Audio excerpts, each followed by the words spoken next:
కాంగ్రెస్ సర్కార్ చేతగానితనంతో రైతులు అరిగోసపడుతున్నారు. దానికి సంబంధించి మనకి పూర్తి సమాచారం అందించడానికి మా ప్రతినిధి లివిల్ మనకి లైవ్ లో అందుబాటులో ఉన్నారు.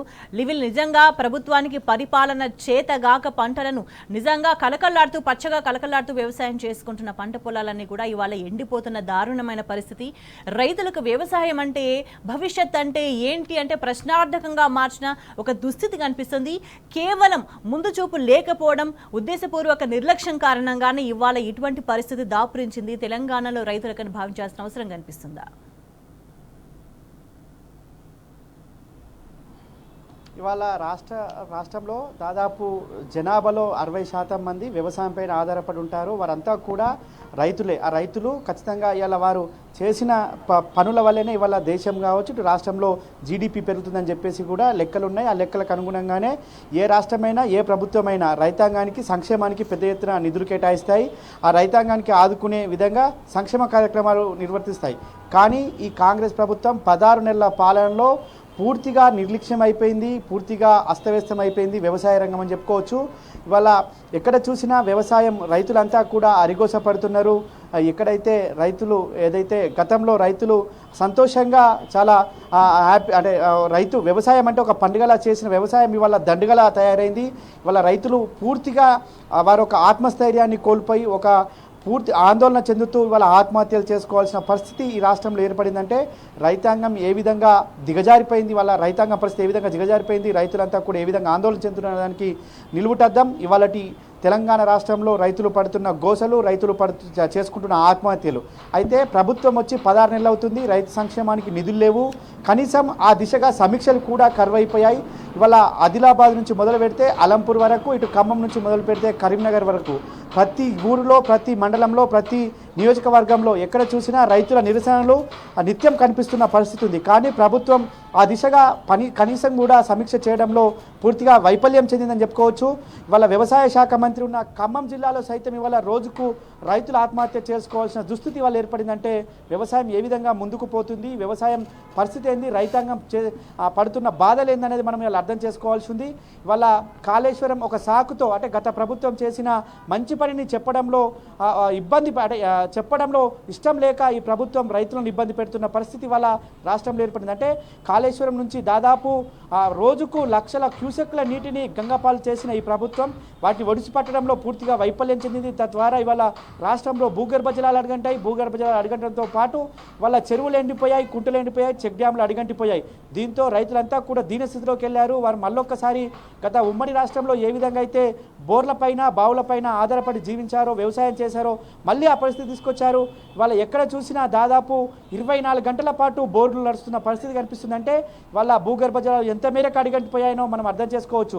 దాని ద్వారా కరెంటు డిమాండ్ కూడా పెరుగుతుంది. అంటే గతంలో ఆ గ్రౌండ్ వాటర్ ఉండడం వల్ల కొంత తేమ శాతం అనేది భూమిలో ఎక్కువ ఉంటుంది. దానివల్ల ఆ పంటలకు నీటి వినియోగం తక్కువగా ఉంటుంది. కానీ ఇప్పుడున్న ప్రభుత్వం పూర్తిగా రిజర్వాయర్లను, ఇటు చెరువులను, చెక్ డ్యాంలను నింపడంలో వైఫల్యం చెందడంతో ఇవాళ భూగర్భ జలాలు కూడా అడిగంటాయి. తద్వారా కరెంటు డిమాండ్ కూడా పెరిగి ఇవాళ కరెంటు సరఫరా కూడా పూర్తి స్థాయిలో చేయలేకపోవడంతో పంటలు ఎండిపోతున్న పరిస్థితి వాళ్ళ తాజాగా తెలంగాణ రాష్ట్రంలో చూస్తున్నామంటే ఖచ్చితంగా ఇది కాంగ్రెస్ ప్రభుత్వ వైఫల్యం, ఆ ముఖ్యమంత్రి సంబంధిత శాఖల మంత్రుల వైఫల్యంగా మనం స్పష్టంగా చెప్పాల్సిన అవసరం లేదు. ఇవాళ ఎవరిని అడిగినా రైతులంతా చెప్తున్నారు గత 10 సంవత్సరాల్లో ఏ విధంగా ఉండే, ఈ 10 సంవత్సరాల్లో ఈ 16 నెలల పాలనలో ఏ విధంగా ఉన్నాయి అంటే 10 సంవత్సరాలు పడవెళ్ళిన వ్యవసాయం ఇవాళ పూర్తిగా దీనస్థితిలోకి ఎందుకు మారింది అంటే ఖచ్చితంగా పాలన చేతకాకనే అని చెప్పేసి కూడా ఇవాళ రైతులంతా చెప్తున్న పరిస్థితి కనిపిస్తుంది.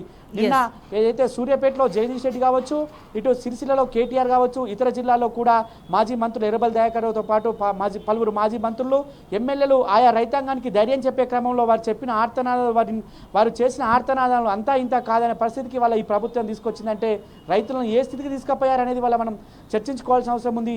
అంటే ఒక పంట వేసే క్రమంలో నెలకు ముందే నీళ్ళు ఎన్ని అవసరం, ఎరువులు ఎన్ని అవసరం, పంటకు ఏ పంట వేస్తే ఎంత పెట్టుబడి అవసరం, ఏ పంటకు ఎంత దిగుబడి వస్తుంది, ఏ పంటకు ఏ రకాలకు మేలు చేకూరుతుంది రైతాంగానికి అని చెప్పేసి సమీక్షలు చేయాల్సిన అవసరం ఉంది. కానీ ప్రభుత్వం కనీసం కూడా సమీక్ష చేయలేదు. వ్యవసాయాన్ని పూర్తిగా నిర్లక్ష్యం చేసింది.